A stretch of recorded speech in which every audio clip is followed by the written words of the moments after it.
So I despise lukewarm coffee. So I want to take extra care to make sure my coffee stays hot as long as possible. And I'm convinced that the first few moments after pouring my coffee are critical. But I want solid proof. So does calculus have any answers? What I'd like for you to do is work through this front page in your group and then press play again. But if you're having trouble, you can watch this and I'll walk through it. But I'd really like to challenge you to work through this in your group. So the rate at which the temperature of coffee changes can be modeled by this equation. And it says dC of dt, so the change in temperature with the change in time. C is representing the temperature of the coffee in Fahrenheit, and T is the minutes since the coffee was poured. How fast is the temperature of the coffee changing when the coffee is first poured? So when the temperature, when C is 185 degrees. So what you would do is plug in 185 into that equation, and you would get that the rate of change would be negative 6.21 degrees per minute, because that's a rate. Then when the temperature is 170, if we plug that in for C, we get negative 5.4 degrees per minute.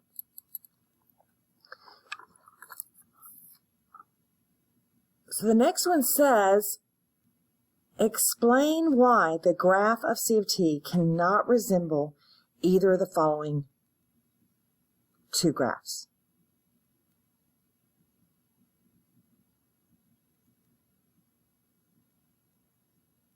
So notice the rate changes.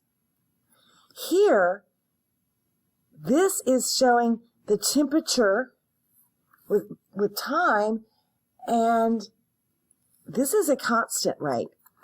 And ours, the rate is not constant. Now this one has the coffee cooling off, pretty slow at the start, and then dipping, and then all of a sudden the coffee is like 50 degrees. Does that make sense? Well, no. Think about what happens when you set a cup of coffee out. It cools off first at the beginning.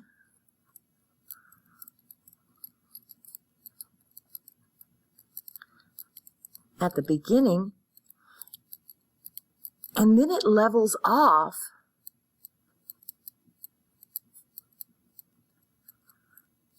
over time. It doesn't keep getting colder. My coffee doesn't turn into iced coffee. No, it starts off, cools off really fast at first, and then it kind of gradually levels off. Now, we will learn soon how to take this and turn it into this. This is the function for the temperature. This was the rate the temperature is changing. This is the function for the temperature. So if we plug in 0 for the time, we get 70 plus 115 e to the 0, which that's just 1, so I can get up getting 185 degrees. That's my initial temperature of the coffee when it's first poured.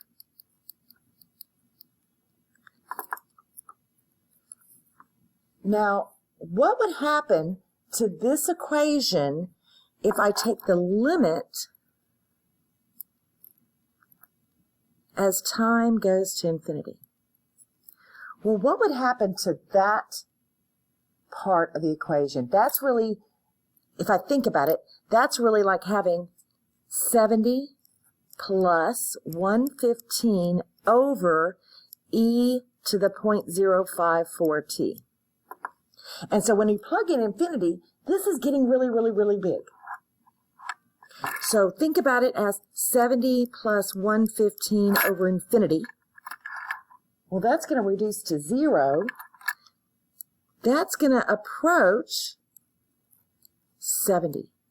So it's leveling off to 70 as we approach infinity. What is that giving me in real life? That's giving me the room temperature. Now let's see if we can find the derivative of that temperature function. So C prime of T. Well, the derivative of 70, negligible.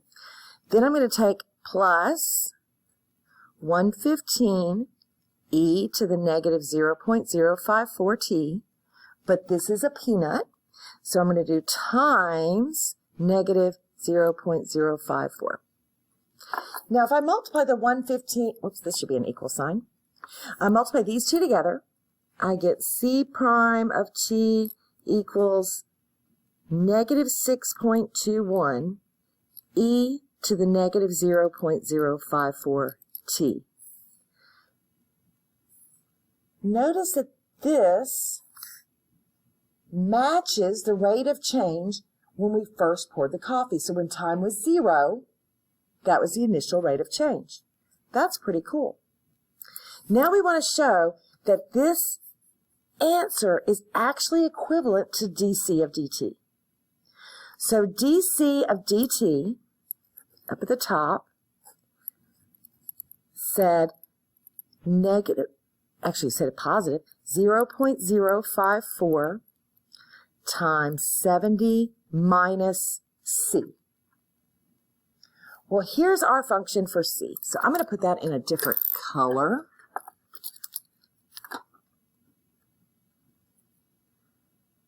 Plus 115 e to the negative 0.054 t. And we're trying to prove that this is equivalent to what we got as the derivative. Well, let's simplify what's on the inside first. So 0.054. If I distribute that negative, I'd 70 minus 70, that's gone. And then I'd have minus 115 e to the negative 0.054 t. Multiply these two together, and we get negative 6.21 e to the negative 0.054 t. These match. Now the next part, I poured my coffee, but then I remembered I started to go make copies. Oh no. If I want my coffee to stay hot as long as possible, should I pour cold milk in and then go and make copies, or should I wait until I come back to pour in the cold milk? What do you think? Well, the answer is I should pour the milk in immediately.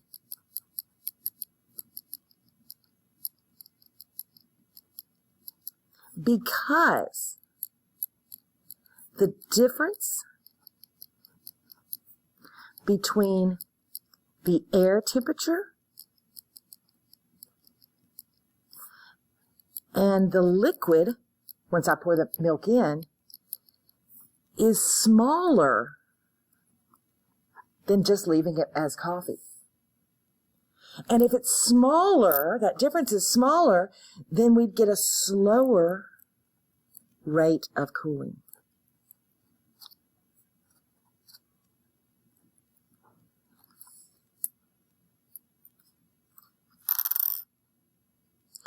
All right, so some things I want to point out here is that what we had at the beginning, that dc of dt, that is called a differential equation.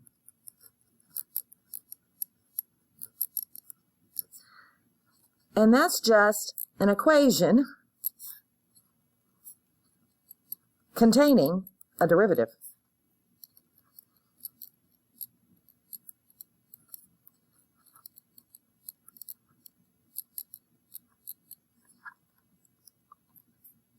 So a lot of times you'll see that maybe as like dy dx. Usually that's our y value, x value. This time it was temperature and time.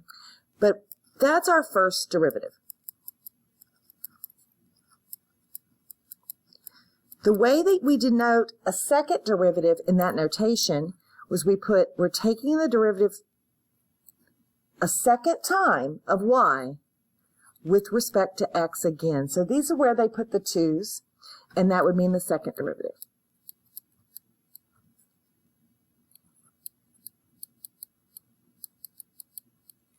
Now, there was something else that happened here. We actually had a rate that was proportional. If a rate is proportional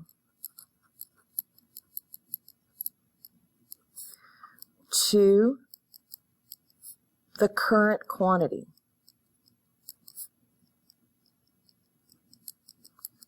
what that means is that the first derivative, the rate, is equal to something times that y value, proportional to the quantity. Now, we call this k the constant of proportionality.